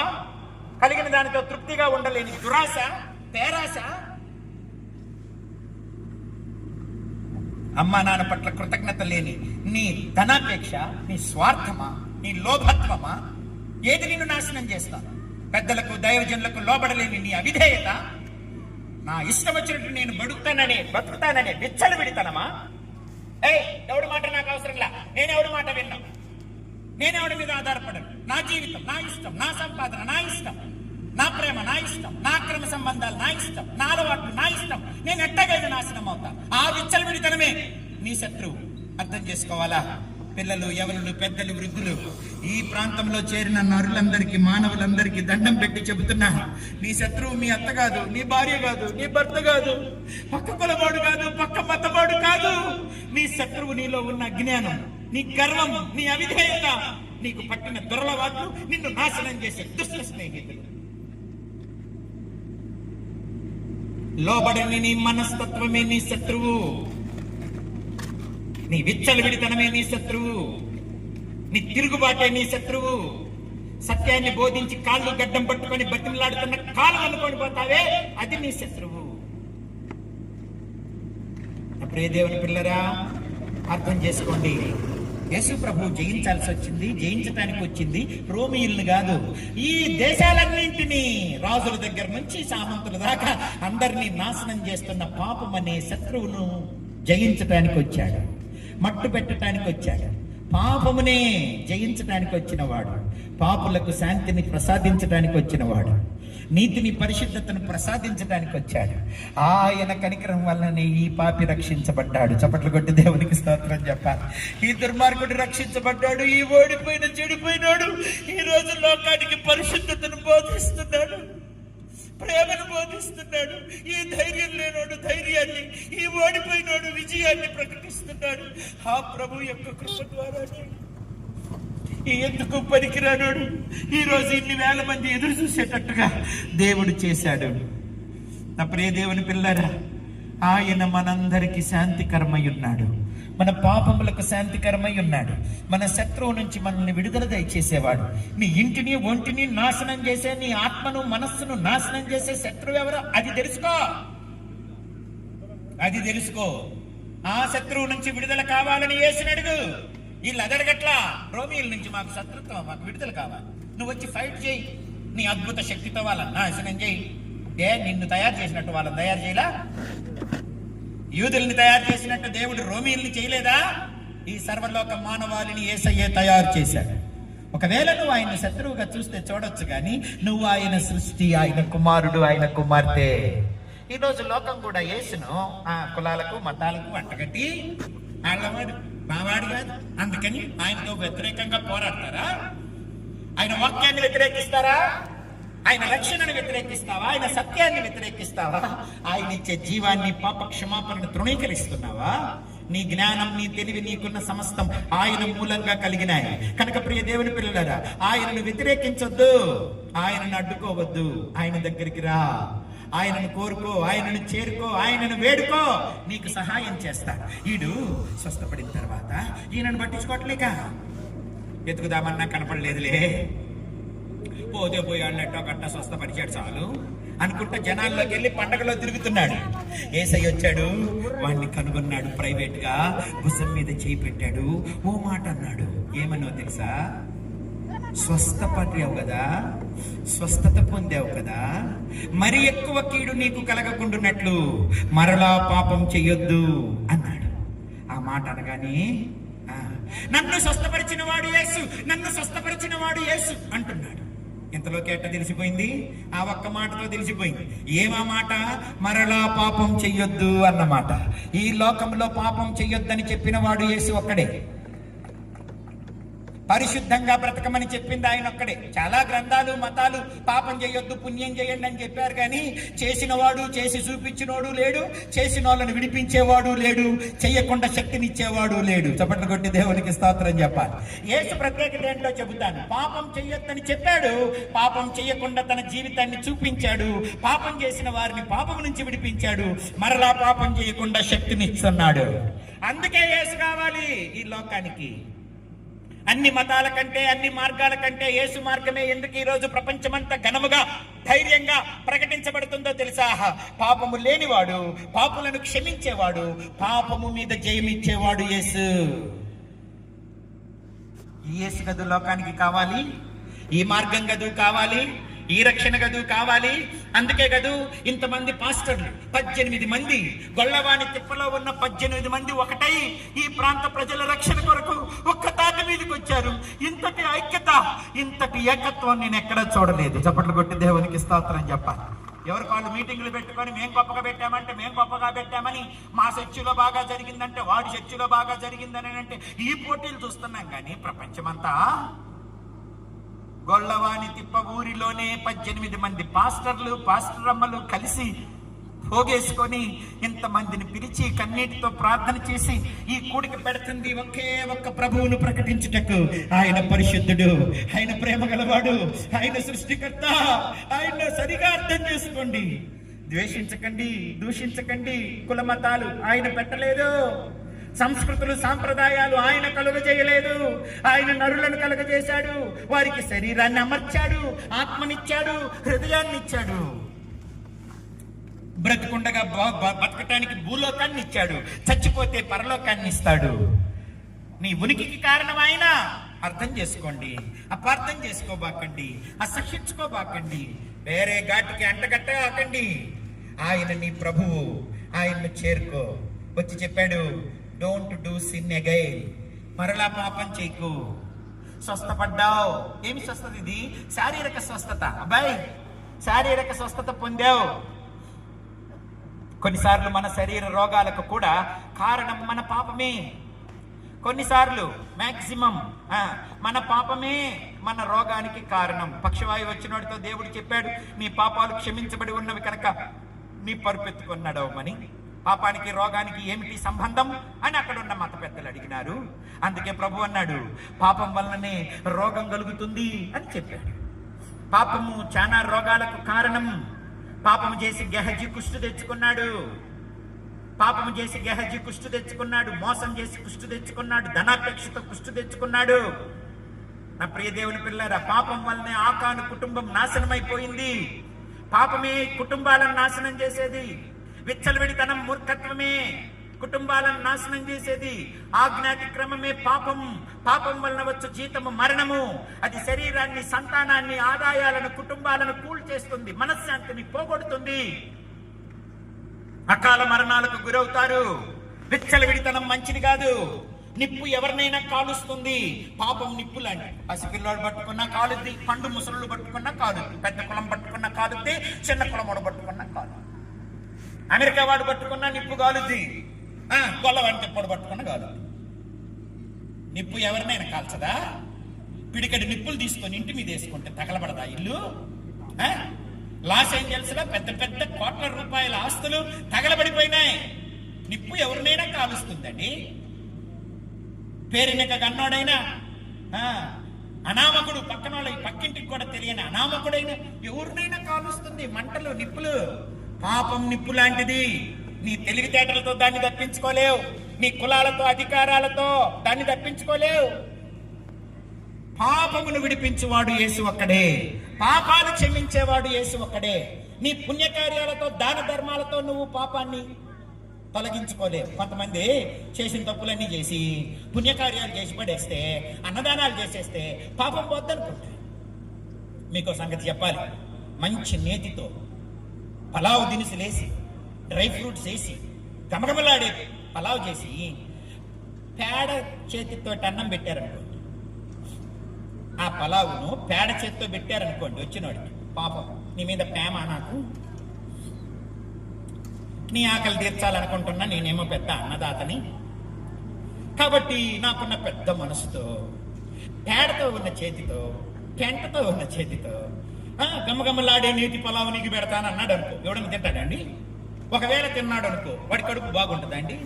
వాడు తిన్న మరుక్షణం హాస్పిటల్కి పోదా? వాంతులు విరోచనాలు అవ్వవా? నువ్వు కడుపు నింపటం ఏమో కానీ అంత అన్నం పెట్టి వాడు 3 రోజులు 4 రోజులు పడి ఉంటాడు. వైద్యం ప్రకటిస్తే పోతాడు కూడా. నువ్వు అన్నం పెట్టడం కాదు ముఖ్యం, నీ చేతులు శుద్ధిగా ఉండటం ముఖ్యం. నువ్వు చేతులు శుద్ధిగా ఉండి పలావే పెట్టవసరంలా, పచ్చకన్నం పెట్టి ఆడు బతుకుతాడు. కొంతమంది ఎట్లాంటి వాళ్ళనంటే నన్ను అపార్థం చేసుకోబాకండి. సత్యం చెప్పే విషయంలో కొంచెం కటువుగా మాట్లాడినా నన్ను భరించండి.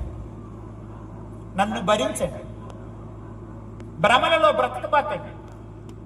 నీవు తప్పు చేస్తా, నువ్వు పాపం చేస్తా, నువ్వు అపవిత్రంగా బ్రతుకుతా, నువ్వు అసత్యంలో ఉండి నువ్వు ఎన్ని ధర్మ కార్యాలు చేసినా అవి నీకు మేలు జరగదు, నీ దగ్గర అనుభవించిన వారికి మేలు జరగదు. కానీ నువ్వు పరిశుద్ధంగా ఉండి పచ్చటన్నం పట్టెడు పెట్టిన నీ ప్రతిఫలం ఈ లోకంలో పరలోకంలో నీకు కలుగుతుంది. చేతులు కడుక్కోండి, నీ క్రియలు శుభ్రం చేసుకో, నీ ప్రవర్తన సరిచేసుకో, నీ మనసు సరిచేసుకో. అప్పుడు నువ్వు చిన్న సహాయం చేసినా అది వాళ్ళకు మేలుకరంగా ఉంటుంది. లేకపోతే నువ్వు పెద్ద సహాయం చేసినా వాళ్ళ జీవితాలు కూలిపోతాయి. ప్రియ దేవుని పిల్లరా, భ్రమపడద్దు. దాన ధర్మాలు చేసి ఇదే జీవితం, ఇదే పుణ్యం అనుకోబాకండి. తరతరాలుగా మన పితరులందరూ అలా అనుకుంటూనే నష్టపోయినారు. మీరు నష్టపోకూడదని నేను బ్రతిమలాడుతున్నాను. నన్ను అర్థం చేసుకోండి. నన్ను పరాయివాడిగా చూడబాకండి, నన్ను తీర్పరిగా చూడబాకండి. నేను మీ సహోదరుని అనుకోండి. మీరు మేలు పొందాలని నేను మిమ్మల్ని బ్రతిమలాడుతున్నాను. అర్థం చేసుకోండి. వ్యర్థంగా మీ జీవితాన్ని కొనసాగించబాకండి. బూడిదలో పోసిన పన్నీరులాగా మీ డబ్బులన్నీ దానాలకు ధర్మాలకు తగలేబాకండి. అట్టగని దాన ధర్మాలు చేయొద్దని నేను అంటలా, చేయాల్సిందే. కానీ నీవు పవిత్రుడమైన తర్వాత చేయాలి. ఆ పవిత్రత యేసు రక్తములోనే ఉన్నది. యేసు రక్తము ప్రతి పాపము నుండి మనల్ని పవిత్రులుగా చేస్తుంది. అది వదిలేసేసి నువ్వు ఏమేమో చేస్తే ఉపయోగం లేదు. నా ప్రియ దేవుని పిల్లరా, అబ్బాయి శారీరకంగా స్వస్థపడ్డావురా, మరి ఎక్కువ కీడు నీకు కలగకుండా ఉండాలి అని అంటే పాపం చెయ్యొద్దు. పాపం చేస్తే వచ్చే ఆ మరి ఎక్కువ కీడు ఏమిటి అని అంటే అగ్ని గంధకాలతో మండు గుండములో అలమటించుట. ప్రకటన గ్రంథం అన్ని చెప్పిన తర్వాత చివరిలో ప్రభు చెప్పాడు, అది మీరు చూడాలి. నా ప్రియ దేవుని పిల్లరా, ప్రకటన గ్రంథం 22వ అధ్యాయం ఈ లోకానికి సృష్టి ఆరంభం నుంచి దేవుని చిత్తం తెలియజేస్తూ వచ్చిన తరువాత చివరిలో ప్రభు చెప్పిన మాట ఏమిటంటే, ఆ ప్రకటన గ్రంథం 22వ అధ్యాయం 15వ వచనం, కుక్కలును మాంత్రికులను వ్యభిచారులను నరహంతకులను విగ్రహారాధకులను అబద్ధమును ప్రేమించి జరిగించు ప్రతివాడు వెలుపట ఉంటాడు. 21వ అధ్యాయం 8వ వచనం, పిరికివారును అవిశ్వాసులను అసహ్యులను నరహంతకులను వ్యభిచారులను మాంత్రికులను విగ్రహారాధకులను అబద్ధికులందరూ అగ్ని గంధకములతో మండు గుండములో పాలు పంపులు పొందుదురు. ఇది 2వ మరణం. అబ్బాయి, శరీర రోగంతో ఏడుస్తోనో క్యాన్సర్తోనో కుష్టుతోనో చచ్చిపోయినా పర్వాలేదబ్బాయి, నీ ఆత్మ నరకానికి వెళ్ళకూడదు. ఆత్మ నరకానికి వెళితే ఆరని అగ్ని గంధకాలతో మండుగుండం, రొమ్ము కొట్టుకునుట, కేకలు వేయుట, పళ్ళు కొరుకుకునుట, ఏడవటం అక్కడ ఉంటాయి. ఒక రోజు కాదు, 2 రోజులు కాదు. 20 సంవత్సరాలు బ్రతికితే 20 సంవత్సరాలు, 60 సంవత్సరాలు బ్రతికితే 60 సంవత్సరాలు కాదు, కొలత లేనన్ని సంవత్సరాలు, ఇక రోజులు దినాలు లేకుండా యుగ యుగాలు నరకములో మీ ఆత్మలు యాతన పడతాయి. ఆ యాతనకరమైన స్థలాన్ని మీరు తప్పించుకోవాలి. అది అందరికీ రాబోతున్న అత్యంత ప్రమాదం. ఆ అత్యంత ప్రమాదాన్ని తప్పించుకోవటానికి రక్షకుడైన యేసు దగ్గరికి రావాలి. చప్పట్లు కొట్టి దేవునికి స్తోత్రం చెప్పాలి. రక్షించబడుట కాసించినచో పశ్చాత్తాపడు మీ దినమే, రక్షింపబడుట కాసించినచో పశ్చాత్తాపడు మీ దినమే, కలుషాత్ముండా తడవేలని హనుమాని తీర్పు సమయమిదే, కలుషాత్ముండా తడవేలని హనుమాని తీర్పు సమయమిదే, సిలువను మోసి ఈ లోకమును తల క్రిందులు చేయు తరుణమిదే. రెడ్డివైనా రాజువైనా సామాన్యుడివైనా సామంతుడివైనా మరణిస్తే పాపములో నీ ఆత్మ నిత్య నరకానికి వెళ్తుంది. ఇది దేవుని చట్టం. ఈ చట్టం ఎవరు మార్చలేరు. వారు న్యాయాధిపతులైనా సరే, సుప్రీంకోర్టు జడ్జీలైనా సరే, ప్రపంచ అధినేతలైనా సరే ఒకరోజు మరణిస్తారు. పాపములో మరణిస్తే పాతాళానికి వెళతావు. పాతాళానికి కొనిపోయే నీ పాత నిద్రను, నీ సోమరితనాన్ని, నీ అజ్ఞానాన్ని, అంధకారాన్ని ఈ రాత్రి వదిలిపెట్టు. శరీర స్వస్థతతోనే, లేకపోతే ఆర్థిక సమృద్ధితోనే, లేకపోతే ఉద్యోగాలు, కుటుంబాలు, ఆస్తిపాస్తుల సంపాదనతోనే దేవుడు నాకు మేలు చేశాడంటూ సాక్షిగా ఉండకు. పాపము నుంచి విడుదల పొందు. పాపులను రక్షించుటకు యేసుక్రీస్తు ఈ లోకానికి వచ్చాడు. పాప శాపాలు తొలగించడానికి వచ్చాడు. స్వస్థత, ఇళ్ళు, పెళ్లిళ్ళు, పిల్లలు, భూములు, వ్యాపారాలు ఓకే, అవి కూడా ఇస్తాడు. అవన్నీ చచ్చిపోయేదాకే. చచ్చిపోయిన తర్వాత ఇవి మనకు ఉపయోగపడవు. మరణించిన తరువాత నీ క్రియల వలన నీ ఆత్మకు శిక్ష ఉన్నది. రోమీయులకు రాసిన పత్రిక 2వ అధ్యాయం 6వ వచనం. ఆయన ప్రతి వానికి వాని క్రియల చొప్పున ప్రతిఫలం ఇచ్చును. సత్క్రియను ఓపికగా చేయుచు మహిమను, ఘనతను, అక్షయతను వెతకు వారికి నిత్య జీవమునిచ్చును. అయితే భేదములు పుట్టించి సత్యమునకు లోబడక దుర్నీతికి లోబడి వారి మీదికి దేవుని ఉగ్రతయు రౌద్రమును వచ్చును. దుష్కార్యము చేయు ప్రతి మనుష్యుని ఆత్మకు మొదట యూదునికి, గ్రీసు దేశస్థునికి కూడా శ్రమయు వేదనయు కలుగును. సత్క్రియ చేయు ప్రతి వానికి మొదట యూదునికి, గ్రీసు దేశస్థునికి కూడా మహిమయు, ఘనతయు, సమాధానమును కలుగును. దేవునికి పక్షపాతము అంటే దేవునికి పక్షపాతం లేదు. తీర్పు విషయంలో, రక్షణ విషయంలో, ప్రేమ విషయంలో, అన్నిటిలో, దేంట్లో పక్షపాతం లేదు. నువ్వే పక్షపాతాన్ని వదిలిపెట్టు. ఒకవేళ ఉంటే, భేదాలు నీకుంటే నువ్వే వదిలిపెట్టాలి. పక్షపాతం నీకుంటే వదిలిపెట్టు. అజ్ఞానం, ద్వేషం ఉంటే వదిలిపెట్టు. ఆయన ద్వేషించదగిన వాడు కాదు, పూజించదగిన వాడు, ప్రేమించదగిన వాడు. నా ప్రియ దేవుని పిల్లరా, నీ ఆత్మకు మేలు చేసేవాడు. స్వస్థత పొందేవరు అబ్బాయి. మరి ఎక్కువ కీడు నీకు కలగకుండాన్నట్లు పాపం చేయబాకు బాబు. పాప పశ్చాత్తాపం కలిగి ఉండు.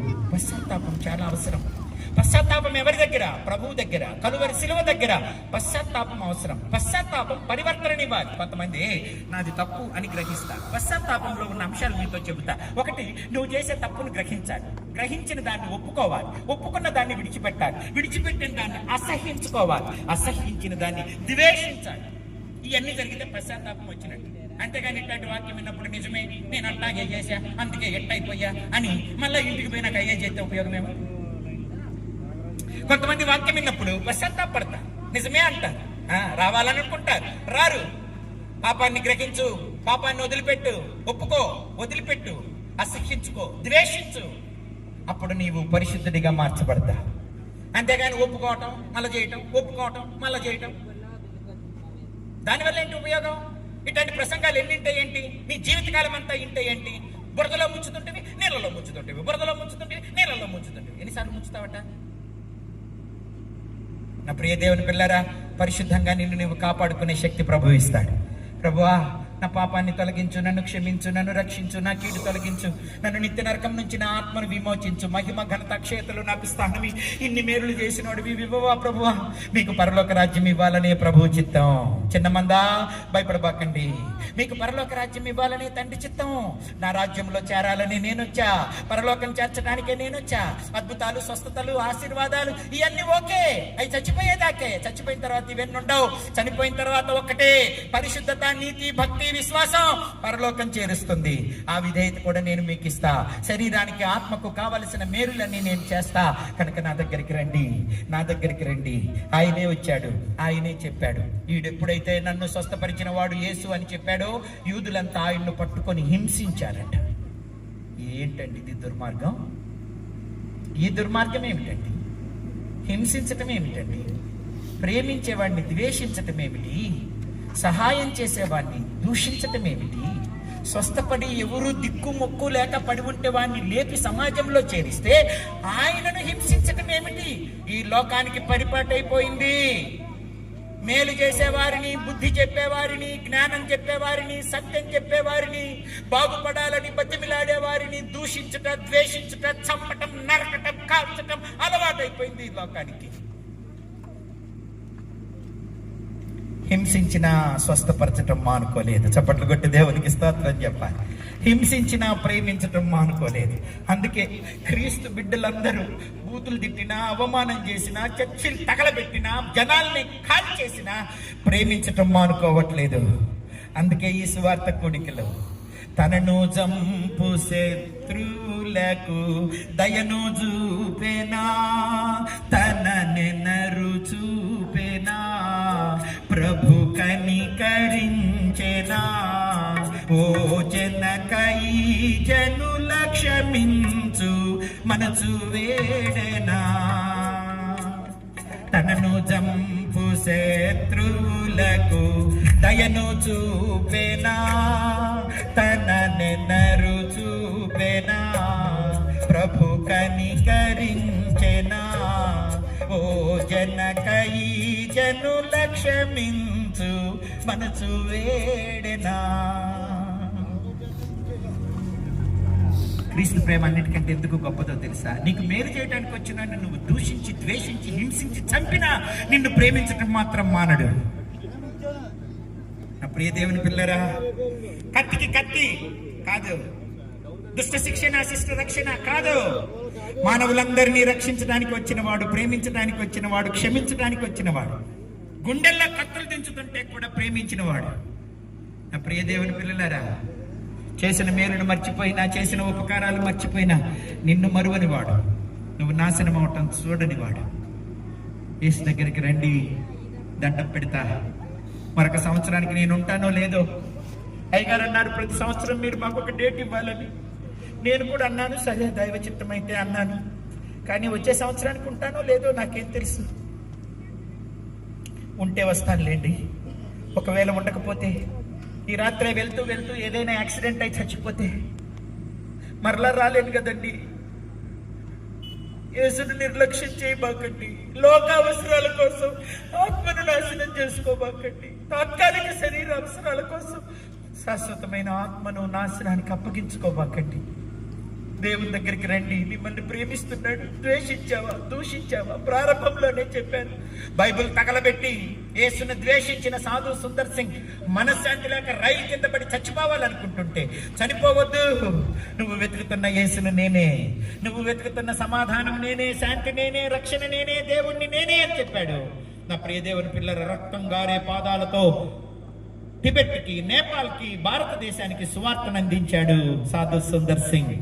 ఆయన్ని చంపారు, జలగలు వేశారు, సమాధుల కొట్టులో పడేశారు, ఆయన్ను చిత్రహింసలు పెట్టారు, విషం పెట్టారు. అయినా కూడా ఆయన సువార్త ప్రకటించినాడు. నా ప్రియ దేవుని పిల్లరా, దేవుని పిల్లల్ని మీరు ఎంత హింసించినా వారు సువార్త ప్రకటిస్తారు. కారణం వారు దేవుని ప్రేమను ఎరిగిన వారు, శత్రువును ప్రేమించేవారు, శత్రువు కుటుంబం కూడా కట్టబడాలని కోరుకునేవారు. అందుకే మీరు ఎంత దూషించి, ద్వేషించి, ఆటంకం చేసినా మీ కొరకు ప్రార్థన చేస్తారే గాని పన్నెత్తు మాట మిమ్మల్ని శపించరు. నా ప్రియ దేవుని పిల్లరా, అందుకే చాలా మంది శత్రువులు సైతం దేవునికి, దైవజనులకు మిత్రులు అవుతారు. చప్పట్లు కొట్టి దేవునికి స్తోత్రం చెప్పాలి. ఈ లోకం ఒకప్పుడు దేవుని, దైవజనులను ద్వేషించిందే కానీ ఈ రోజు అలాంటి శత్రువులే మిత్రులైపోయి యేసు కొరకు ప్రాణాలు అర్పించినారు. అర్థం చేసుకోండి. ప్రభు దగ్గరికి రండి, ఆయనను హింసించకండి. సౌలు ఇది అర్థం కాక దమస్కు మార్గంలో యేసుని హింసించాడు, దేవుని పిల్లల్ని హింసించాడు, సంఘాన్ని హింసించాడు. దేవుని వెలుగు ప్రత్యక్షమై, సౌలా సౌలా నన్ను ఎందుకయ్యా హింసిస్తున్నావు? నేను ఏం చేశాను సౌలా? ఎందుకు నన్ను హింసిస్తున్నావు సౌలా? ప్రేమించమన్నాను, అది తప్పా సౌలా? పరిశుద్ధంగా ఉండమన్నాను, అది తప్పా సౌలా? పాప క్షమాపణ పొందమన్నాను, నిత్యరాజ్యం రమ్మన్నాను, నరకం తప్పించుకోమన్నాను, ఇది తప్పా సౌలా? ఎందుకు నా మీద కత్తి కట్టావు సౌలా? మునికోనలకు ఎదురుదన్న బాకు సౌలా. మునికోనలు అంటే మీకు అర్థమవుదో, గడ్డపార నిలబెట్టి గట్టిగా దన్నారనుకోండి, గడ్డపార వంగిపోయి ఇరిగిపోద్ది కదా. పలుగు, ఇనప పలుగు, మా వైపు గడ్డపార అంటారు. ఏమంటారో మరి మీరు నాకు తెలియదు. ఏమండి, గడ్డపారేనా? గడ్డపారను నిలబెట్టి గట్టిగా దంతే గడ్డపార వంగిపోద్దా? ఇరిగిపోద్దా? పలపల పలపల. నీ కాలు చీరుద్ది, కానీ కాలు చీల్చుకోకుండా గడ్డపార చేతిలోకి తీసుకొని తవ్వటం మొదలు పెడితే పెద్ద పెద్ద బిల్డింగులు కట్టచ్చు, పెద్ద పెద్ద మొక్కలు నాటచ్చు, పెద్ద పెద్ద కట్టడాలు కట్టచ్చు. అందుకే గడ్డపారను ఉపయోగించుకో, చేతిలో పట్టుకుని ఆయుధంగా. అంతేగాని గడ్డపారను ఎదురుగా నిలబెట్టి తన్నావనుకో కాలు చీలిపోద్ది, సెప్టిక్ అయితే కాలు తీసేయాల్సి వస్తుంది. నా ప్రియ దేవుని పిల్లరా, దేవునికి వ్యతిరేకంగా పోకండి. దేవుడు నీకు కీడు చేసేవాడు కాదండి, నీకు, నీ పిల్లలకు ఈ లోకంలో పరలోకంలో మేలు చేసేవాడు. ఆయన వినియోగించుకో, ఆయన్ని ఆశ్రయించు, ఆయనతో జయాలు సాధించు, ఆయనతో శత్రువుని చంపు. అంతేగాని శత్రువు అంటే పక్కనోడు కదండి. ఇందాక చెప్పాను కదా, శత్రువు అంటే ఎవరో నీ ధనమాన ప్రాణాలను దోచుకునే దురలవాట్లు, దుష్ట లక్షణాలు, వాటిని చంపు. నేను చంపా, నాకు చంపడానికి దేవుడు శక్తినిచ్చాడు, అందుకే బతుకున్నా. లేకపోతే ఎప్పుడో చచ్చేవాడు. ఆ శత్రువుల చేతిలో ఎప్పుడో చచ్చేవాడిని.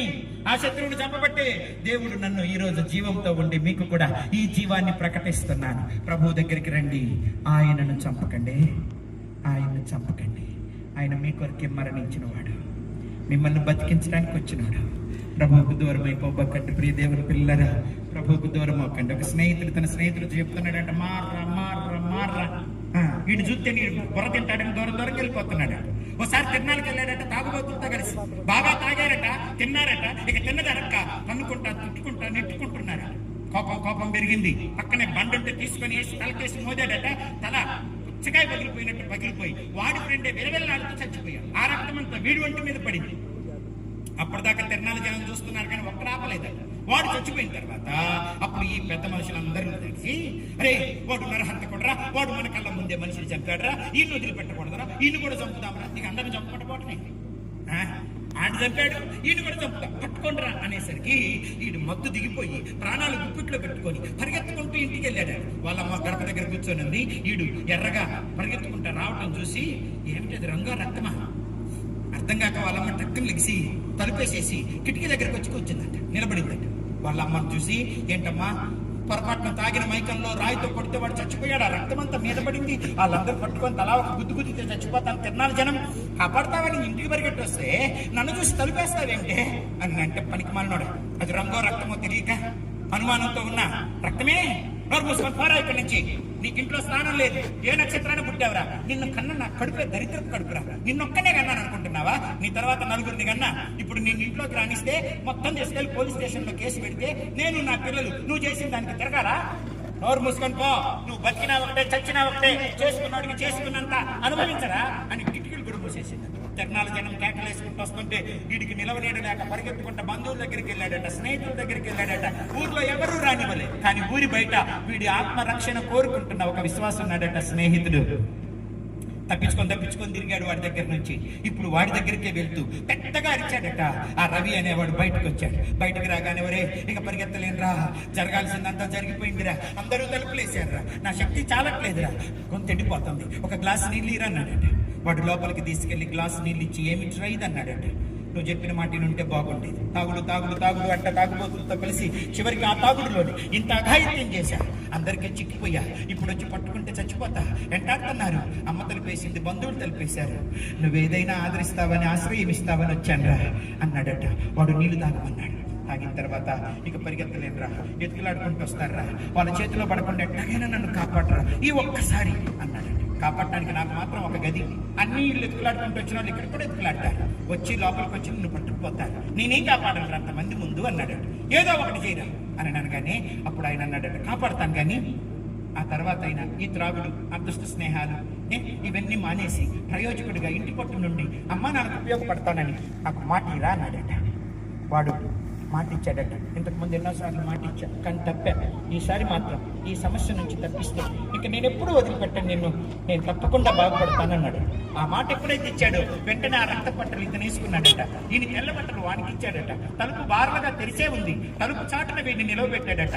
వాడే వీడైనట్టు ఆ రక్తపు బట్టలు వేసుకొని మెట్ల దగ్గర కూర్చొని రెండు కాళ్ళ మధ్య తల పెట్టుకుని తలకు చెయ్యడ్డం పెట్టుకొని కూర్చున్నాడట. ఈ తిరణాల జనం పరిగెత్తుకుంటూ వచ్చి, ఎంత దూరం పోతాడరా, ఇదిగో ఇక్కడ ఉన్నాడు, అదిగో రక్తపు బట్టలు అంటూ ఒకటి రావటం, జుట్టు పట్టుకొని పైకెత్తడం, మిగతా వాళ్ళందరూ పిడిగొత్తులు గుద్దడం, ముఖం రూపు లేకుండా అయిపోయింది, చూస్తే కూడా గుర్తుపట్టలేనంత పగిలిపోయింది, బట్టలు చించేశారు, ఒళ్ళంతా పగడగొట్టారు, ఈడ్చుకొని పోలీస్ స్టేషన్ కి తీసుకెళ్లారు.